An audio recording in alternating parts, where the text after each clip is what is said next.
Shalom, selamat pagi Bapak Ibu dan saudara-saudari yang terkasih dalam Yesus Kristus. Sebelum kita mendengarkan firman Tuhan, marilah kita berdoa.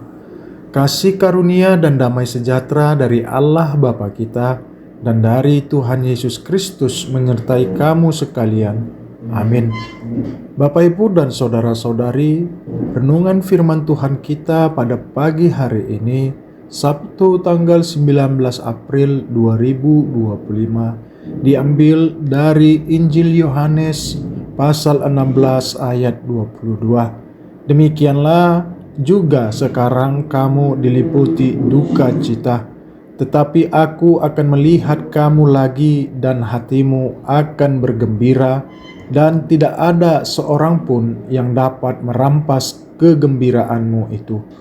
Demikianlah firman Tuhan. Bapak, Ibu, dan saudara-saudari yang terkasih, ada seorang ibu yang harus merantau ke luar negeri demi mencari nafkah bagi anak-anaknya. Setiap hari ia bekerja keras, menahan rindu, meneteskan air mata karena jauh dari keluarganya. Anaknya yang masih kecil di rumah juga merasa sedih, menangis setiap malam karena merindukan pelukan ibunya. Namun si ibu terus berkata, "Bersabarlah nak, mama akan pulang. Nanti saat kita bertemu semuanya akan terbayar." Bertahun-tahun kemudian saat itu pun rumah terbuka dan si ibu akhirnya pulang. Pelukan itu menjadi momen sukacita yang tak tergantikan. Air mata yang dulu karena kesedihan kini berubah menjadi air mata bahagia, dan tak ada seorang pun yang bisa mengambil sukacita dari pertemuan itu. Yesus sedang mempersiapkan murid-muridnya untuk berpisah yang menyakitkan, tapi Dia memberi janji bahwa duka cita mereka hanyalah sementara. Dia akan kembali, dan saat mereka melihatnya lagi, akan ada sukacita yang tak akan bisa dirampas oleh dunia, oleh penderitaan, bahkan oleh kematian. Firman Tuhan dari Yohanes 16 merupakan bagian dari amanat perpisahan Yesus kepada para muridnya. Ini terjadi saat perjamuan terakhir menjelang penyaliban. Murid-murid mulai merasakan tekanan dan ketakutan akan kepergian Yesus. Mereka belum sepenuhnya memahami maksud dari kematian dan kebangkitannya. Namun Tuhan Yesus ingin menghibur dan mempersiapkan mereka.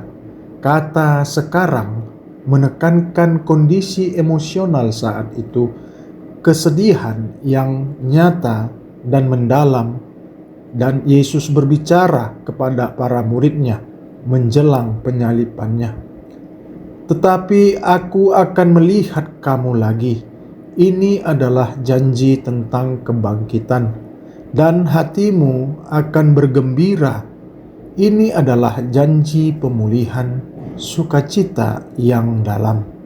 Bukan hanya karena Yesus hidup kembali, tetapi karena kemenangan atas maut, dan tidak ada seorang pun yang dapat merampas kegembiraan itu daripada kita.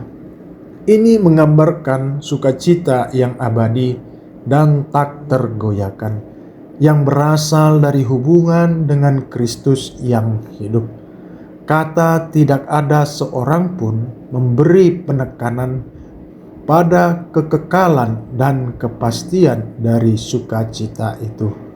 Ayat ini menekankan bahwa penderitaan orang percaya adalah sementara, dan pengharapan dalam Kristus akan menghasilkan sukacita kekal yang tidak dapat diambil oleh siapapun. Dalam hidup kita juga mengalami duka, kehilangan, kesendirian, ketidakpastian. Tetapi pengharapan kita bukan pada dunia ini. melainkan pada Kristus yang akan kembali, dan ketika kita bertemu Dia, baik secara pribadi maupun di akhir zaman, sukacita itu akan sempurna. Saudara yang terkasih, sekarang mari kita renungkan dan kita bertanya pada diri kita masing-masing. Apakah aku sedang dalam masa duka atau kehilangan harapan? Apakah aku percaya bahwa Yesus akan menggantikan duka itu dengan sukacita? Bagaimana aku bisa menguatkan iman dalam masa penantian ini? Amin. Mari kita berdoa. Tuhan Yesus, dalam duka dan rindu, kami ingin tetap percaya pada janji-Mu. Engkau tidak meninggalkan dan Engkau akan datang kembali. Berikan kami kekuatan untuk tetap berharap, karena sukacita dari-Mu tak bisa dirampas siapapun. Amin.